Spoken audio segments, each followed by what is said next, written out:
Шумная игровая площадка оглашалась смехом и радостью, но смеха Сары не было слышно. В тот солнечный день пятилетняя Сара исчезла, оставив после себя только свою сестру-близнеца Эмму, растерянную и одинокую. В течение 22 лет тайна преследовала Эмму, омрачая каждое посещение детской площадки, став вопросительным знаком в каждый солнечный день. Затем что-то заставило Эмму раскрыть правду, которая навсегда изменила их жизни. Придя на работу, Эмма любезно поприветствовала одну из своих коллег, но, к своему удивлению, получила в ответ холодную улыбку. Илана, с которой Эмма всегда ладила, внезапно стала вести себя по-другому, и она не понимала, почему. После работы она не удержалась и спросила у Иланы, в чем дело. «О, так теперь ты снова меня знаешь». Илана огрызнулась, сбив Эмму с толку. «Что ты имеешь в виду?» – спросила Эмма. Она понятия не имела, о чем говорит Илана. В последний раз они разговаривали друг с другом в прошлую пятницу, когда Илана рассказала ей о предстоящих веселых выходных. «Не прикидывайся дурочкой. Я увидела тебя в торговом центре, и ты меня совершенно проигнорировала. Вы опозорили меня перед моим парнем». Месье Эмма была ошеломлена. Она не была в торговом центре в эти выходные. Внезапно у нее свело живот, и Илана увидела, как побледнело ее лицо. «Мне нужно идти», — резко сказала Эмма и поспешила к своему велосипеду. Она услышала, как Илана раздраженно вздохнула и представила, как та закатила глаза, глядя, как Эмма уходит. Но это было то, что она не могла проигнорировать. Сердце Эммы бешено колотилось, когда она приехала домой, и не потому, что она ехала на велосипеде быстро. Я имею в виду, да, она ехала на велосипеде быстрее, чем когда-либо прежде. Но она ждала этого момента 22 года. Вернувшись домой, она перерыла все ящики в своем доме, перевернув каждый клочок бумаги, который нашла. «Ага», — воскликнула она, показывая смятую записку с номером телефона. Это был номер, который дал ей офицер Терренс, когда дело о ее пропавшей сестре-близнеце было закрыто. Его слова «позвони мне, когда она с тобой свяжется» преследовали ее на протяжении последних 21 года. Это дало ей надежду на то, что когда-нибудь она и в самом деле протянет руку помощи, хотя это никогда не было само собой разумеющимся. Но теперь, похоже, Сара вернулась. «Алло, офицер Терренс?» – осторожно спросила Эмма, когда в трубке раздался мужской голос. Некоторое время было тихо, но потом он заговорил. «Эмма», – сказал он, и в его голосе послышалась грусть. «Прошло много времени с тех пор, как мы разговаривали, но я сразу узнала ваш голос». Эмма улыбнулась. Голос офицера Терренса звучал тепло и знакомо, как раз то, что ей сейчас было нужно. «Вы с ней разговаривали?» – с любопытством спросил он. Эмма объяснила, что произошло с ее коллегой Иланой, и офицер Терренс, казалось, был удивлен. «Эмма», – начал он, и когда он произнес ее имя, Эмма вдруг почувствовала, как в животе у нее все сжалось. «Прости, но я ужасно болен. Я физически не могу больше помогать тебе разыскивать твою сестру». Эмма вздохнула. Она боялась чего-то подобного, ведь прошло так много времени. Но офицер Оуэнс все еще работает в участке. «Вы можете обратиться к нему с этой информацией», — добавил Терренс. Дрожь пробежала по спине Эммы, когда она снова услышала это имя. Когда она была маленькой девочкой, ей никогда не нравился офицер Оуэнс. Он отвергал все, что она делала, чтобы помочь, никогда не слушал ее, даже если она рассказывала ему правдивую информацию о том дне на детской площадке. «Конечно, спасибо», — сказала она, не беспокоясь о том, что это прозвучит разочарованно. Они повесили трубки, и Эмма села на кровать, уставившись в пространство. Почему ее сестра не связалась с ней, если она действительно вернулась? Эмме нужно было узнать больше, и она была уверена, что ей не нужна помощь офицера Оуэнс, Поэтому она отправилась в торговый центр самостоятельно. Она написала сообщение своей коллеге Илане. «Я знаю, все это немного странно, но где вы видели меня в торговом центре на днях? Я все объясню позже». Она действительно надеялась, что сможет каким-то образом повторить путь своей сестры. Когда она прогуливалась вокруг фонтана, разглядывая каждую женщину своего возраста, у нее зазвонил телефон. Илана ответила на звонок у магазина Фила. Эмма бродила по торговому центру, то и дело заходя в магазин Фила и выходя из него, не решаясь запросить запись с камер наблюдения. Она задержалась у входа, закусив губу, не зная, что сказать. Продавцы с любопытством смотрели на нее, но она не могла заставить себя спросить. В голове у нее проносились мысли о Саре. А что, если это действительно была она? Она нервно оглядывалась по сторонам, надеясь хоть мельком увидеть свою сестру-близнеца. Она бродила по разным отделам торгового центра, выискивая глазами какие-либо признаки присутствия своей сестры-близнеца Сары. Каждое лицо казалось знакомым и в то же время чужим. Она проходила мимо магазинов, заглядывая в витрины, и сердце ее колотилось от предвкушения. «Где ты, Сара?» – прошептала она себе под нос. Шум торгового центра окружал ее, но Эмма чувствовала себя одинокой в своих отчаянных поисках.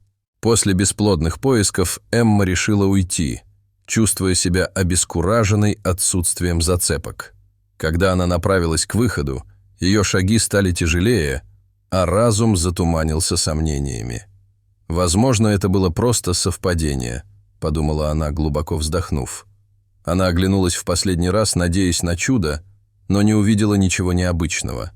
Когда она подошла к своей машине, рядом с ней внезапно остановился фургон, заставив ее напрячься. Дверь открылась, и сердце Эммы бешено заколотилось. «Что теперь?» — подумала она, осторожно отступая назад. Она огляделась, но парковка была пугающе пуста. Двигатель фургона зловеще заурчал, и инстинкты Эммы кричали ей бежать, но она словно приросла к месту. Какой-то мужчина схватил Эмму и затащил в фургон, сердито крича: «Почему ты так долго?» Она боролась с его хваткой, паника разливалась по ее венам.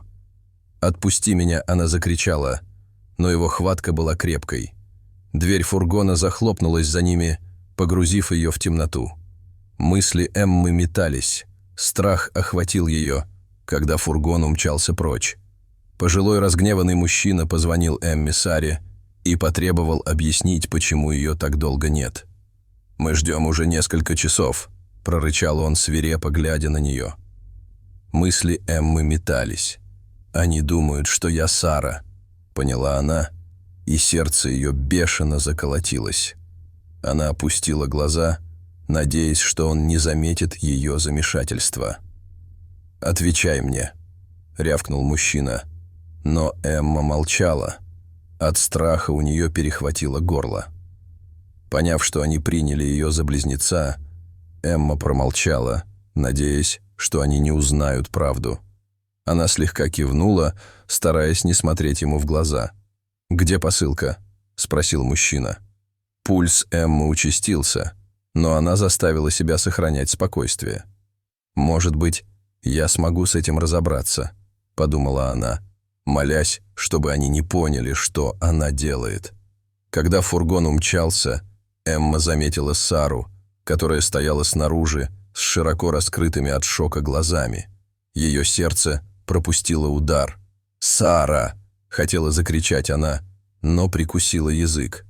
Образ ее сестры-близнеца запечатлелся в ее сознании, придав ей решимости.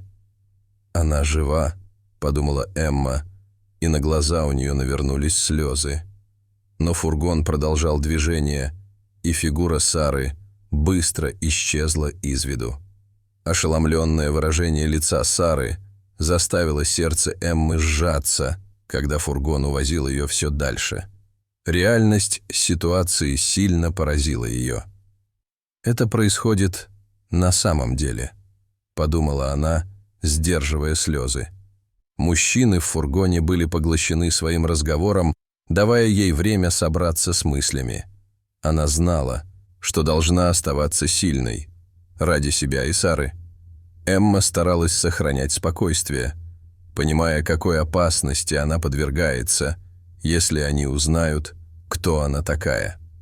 Она сделала глубокий вдох, сосредоточившись на ритме дороги под фургоном. «Я должна подумать», — сказала она себе, осматривая фургон в поисках каких-либо подсказок. Голоса мужчин были приглушены, но она уловила обрывки их планов. Эмма знала, что должна быть на шаг впереди. Эмма молчала, боясь, что по голосу можно будет догадаться, что она не Сара. Мужчины время от времени поглядывали на нее, но она опускала голову, избегая их взглядов. «Сохраняй спокойствие», — повторяла она себе, чувствуя, как учащается сердцебиение. Двигатель фургона взревел, и Эмма уцепилась за надежду, что сможет найти выход. «Просто подыграй», — подумала она, готовясь к тому, что последует дальше. Она наблюдала за разговором мужчин. Их разочарование было очевидным, особенно у разгневанного мужчины. Его жесты были резкими, голос тихим, но напряженным. Эмма напряглась, чтобы расслышать их слова, улавливая обрывки. «Лучше бы она это сделала», — пробормотал один из мужчин. Сердитый взгляд мужчины метнулся к ней полный раздражения. Пульс Эммы участился.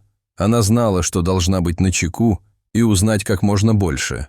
Мужчина зашипел на нее. «Ты же знаешь, что мы сильно опоздаем, и это твоя вина». Эмма слегка кивнула, стараясь выглядеть виноватой. Его взгляд прожигал ее насквозь, но она сохраняла самообладание. «Просто молчи», — напомнила она себе. Напряжение в фургоне было ощутимым, и Эмма знала, что любое неверное движение может привести к катастрофическим последствиям. Она должна была сыграть свою роль безупречно. Эмма внимательно слушала, стараясь узнать как можно больше о мужчинах, которые похитили ее. Они разговаривали вполголоса, обсуждая планы и места, которые она не знала. Она улавливала имена и обрывки их разговоров, складывая воедино их намерения. «Они думают, что у меня есть что-то важное», — поняла она, запоминая каждую деталь. Информация была сейчас ее единственным оружием, и она намеревалась использовать ее. Ее разум лихорадочно обдумывал возможные варианты побега, пока фургон продолжал свой путь. Она посмотрела на двери, окна и позиции мужчин, прикидывая свои шансы. «Может быть, когда они остановятся», — подумала она. Фургон подскочил на ухабе, возвращая ее к действительности. Эмма знала, что должна быть готова. Ее побег мог произойти в любой момент. Эмма изучала разгневанного мужчину, чувствуя что-то знакомое, но не могла вспомнить, кто он такой.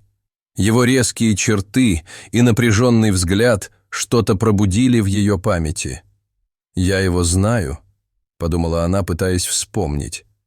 Мужчина поймал ее взгляд и нахмурился, заставив Эмму быстро отвести взгляд. Она ломала голову, отчаянно пытаясь вспомнить, где она видела его раньше. Она услышала имена. Сердитым человеком был Бенни, водителем Лиам, а тихим человеком — Сион. Их разговор становился громче, давая Эмме больше подсказок. «Бенни, нам нужно действовать быстрее», — сказал Лиам. Сион кивнул, его взгляд метнулся в сторону Эммы. Она запомнила их имена, зная, что любая деталь может иметь решающее значение. «Не отвлекайся», — напомнила она себе, перебирая в уме возможные варианты. Раздражение Бенни росло по мере того, как Эмма продолжала игнорировать его вопросы, усиливая напряжение. «Почему ты не отвечаешь мне?» — рявкнул он. Его терпение было на исходе. Эмма молчала, ее сердце бешено колотилось. Она чувствовала исходящий от него гнев, отчего в воздухе повисло напряжение. Остальные мужчины обменялись обеспокоенными взглядами, чувствуя растущее разочарование Бенни. Эмма знала, что должна быть осторожна. Бенни требовал ответов, все больше раздражаясь из-за молчания Эммы. «Я с тобой разговариваю!» — крикнул он, наклоняясь ближе.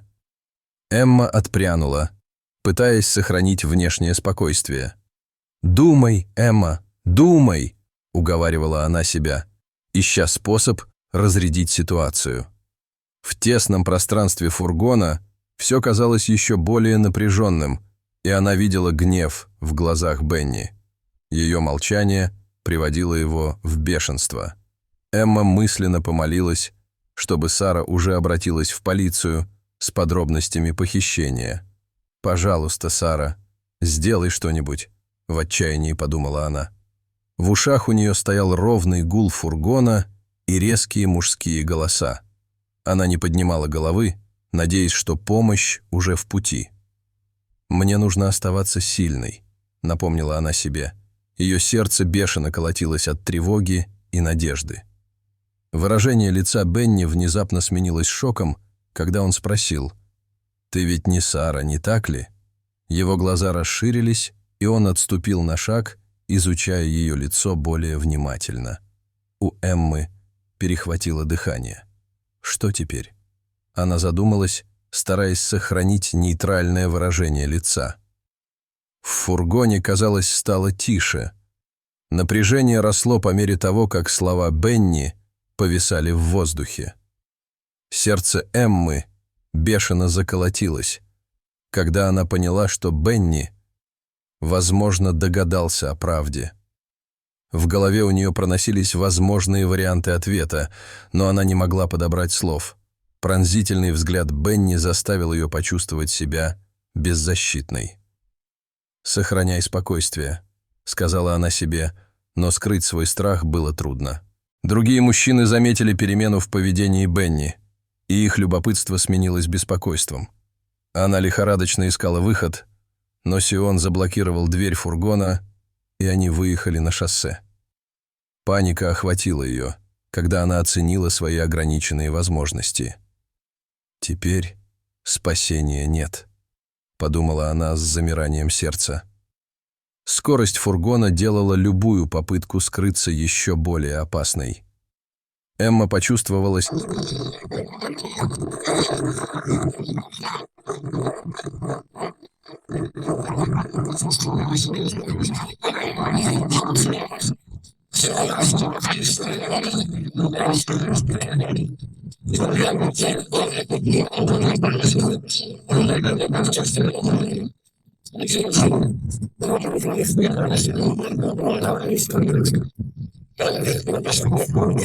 ней.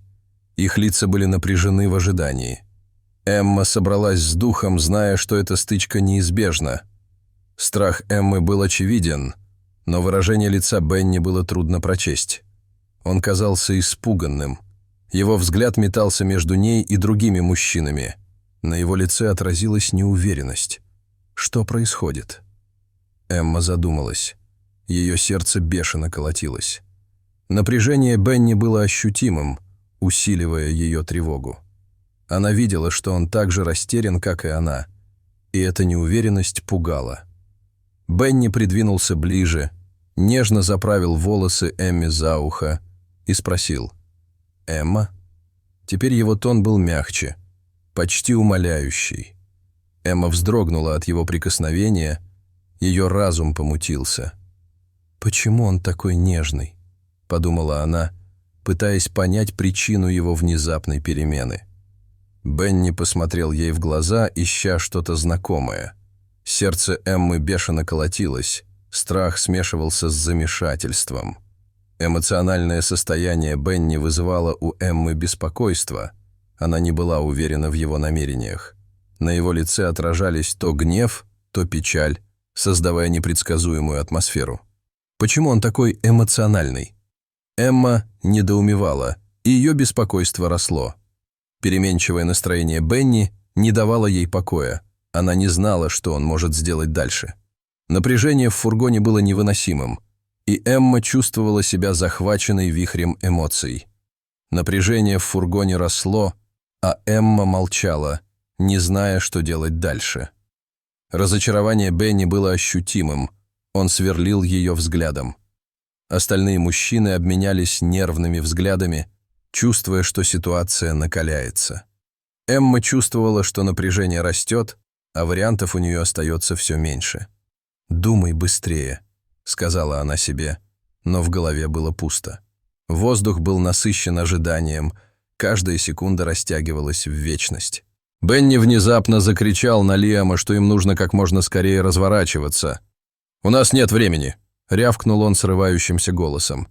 Глаза Лиама расширились, но он повиновался, резко развернув фургон.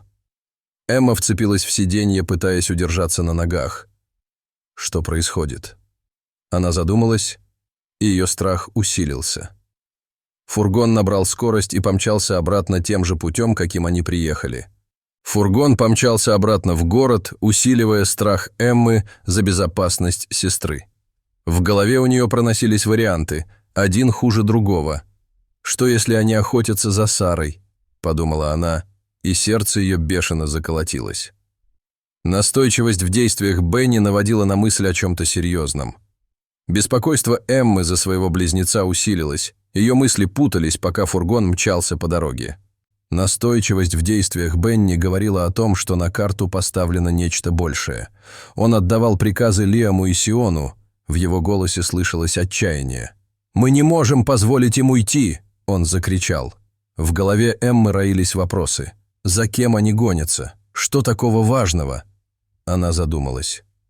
Напряжение в фургоне было ощутимым. Все были на взводе, поскольку они мчались на перегонки со временем. Позади фургона завыли полицейские сирены, замигали красные и синие огни, сигнализируя о погоне. Сердце Эммы замерло. «Полиция», — подумала она, и ее охватила надежда.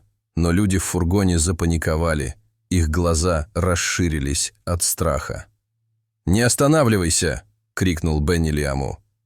Сирены становились громче, мигалки приближались, погоня усиливалась. Лиам отказался останавливаться, начав погоню на высокой скорости по оживленным улицам. Фургон вилял и петлял, едва не задевая другие автомобили. Эмма вцепилась в сиденье, от хаотичного движения у нее закружилась голова. «Это безумие», — подумала она, и ее страх достиг новых высот. Воздух наполнился визгом шин и ревом клаксонов. Полиция была у них на хвосте. Эмма вцепилась в сиденье, когда фургон проехал на красный свет и едва избежал столкновения. Костяшки ее пальцев побелели от того, что она так сильно вцепилась в край. Фургон вилял то влево, то вправо. Мир за окном был погружен в хаос. «Этого не может быть», — подумала она, и сердце ее бешено заколотилось. При каждом резком повороте и близком промахе желудок сжимался от страха. К погоне присоединились еще полицейские машины, а над головой жужжали вертолеты. Шум был оглушительный, сирены выли со всех сторон. У Эммы закружилась голова. Оглушительный звук усилил ее панику. «Они приближаются», — поняла она, взглянув на напряженное лицо Бенни. Воздух был насыщен напряжением. Каждая секунда казалась вечностью, а погоня усиливалась. Хаотичная сцена усилила беспокойство Эммы, которая боялась неизбежного столкновения или ареста. Ее дыхание было прерывистым, страх почти парализовал ее. Она оглядела фургон, увидев такие же испуганные лица мужчин. «Что с нами будет?» Она задумалась, неуверенность грызла ее. Из-за резких движений фургона у нее возникло ощущение, что она стоит на краю обрыва. Бенни сел рядом с Эммой. На его лице отразился страх, когда он начал говорить. Его голос дрожал, глаза нервно бегали. Он вздрогнул, пытаясь подобрать нужные слова. Эмма повернулась к нему. Ее сердце забилось еще сильнее. Страх в его глазах отражался в ее собственных, создавая странную связь. «Что он собирается сказать?» – подумала она. «Ты должна знать, что мы никогда не причиним вреда твоей сестре», – сказал Бенни, пытаясь разрядить обстановку. Его тон был настойчивым, почти умоляющим. Эмма лихорадочно соображала, пытаясь осмыслить его слова. Тогда зачем все это? Она хотела закричать, но промолчала, не сводя с него глаз. Выражение лица Бенни было смесью отчаяния и искренности, что еще больше смутило ее. Глаза Эммы наполнились слезами от переполнявших ее стресса и эмоций. Она быстро заморгала, пытаясь прояснить зрение. Хаотичная погоня, откровение Бенни. Всего было слишком много. «Оставайся сильной», — сказала она себе, но слезы продолжали литься. Страх, смятение и усталость смешались воедино, мешая ясно мыслить. Ее сердце разрывалось от беспокойства за Сару и за себя. Пока Бенни говорил, Эмма заметила в нем что-то знакомое, чего раньше не замечала. Его манера говорить вызвали у нее далекие воспоминания. «Почему у меня такое чувство, что я его знаю?» Она задумалась, на мгновение забыв о слезах. Она внимательнее вгляделась в его лицо, пытаясь вспомнить, где видела эти черты раньше. Ее разум лихорадочно соображал, соединяя точки над «Ай». Осознание того, кто такой Бенни, поразило ее, вызвав волну замешательства и эмоций. «Нет, этого не может быть», — подумала она, и ее глаза расширились от шока. Воспоминания из детства промелькнули перед ней, словно кусочки головоломки, вставшие на свои места. От тяжести этого открытия у нее перехватило дыхание, а разум пытался осознать, что все это значит. «Бенни», — прошептала она. Эмма узнала глаза и нос Бенни, вспомнив детскую фотографию, сделанную много лет назад. Сходство было неоспоримым. Связь слишком сильной, чтобы ее игнорировать. «Теперь я вспомнила», — подумала она, и сердце ее бешено заколотилось. Черты, которые она всегда видела на фотографиях, внезапно ожили перед ней. «Это все меняет», — осознала она, и правда проникла в ее душу еще глубже. Бенни, заметив, что она узнала его, кивнул и сказал: «Я твой отец, Эм». И по его щеке скатилась слеза. Его голос был полон эмоций, а глаза смотрели прямо на нее. У Эммы перехватило дыхание. Мир закружился вокруг нее. «Мой отец?» — мысленно повторила она, и слова эхом отозвались в ее голове. Слезы Бенни отражали ее собственные, их общая боль была ощутимой. Эмма была ошеломлена. Ее разум лихорадочно обдумывал последствия этого откровения. «Мой отец?»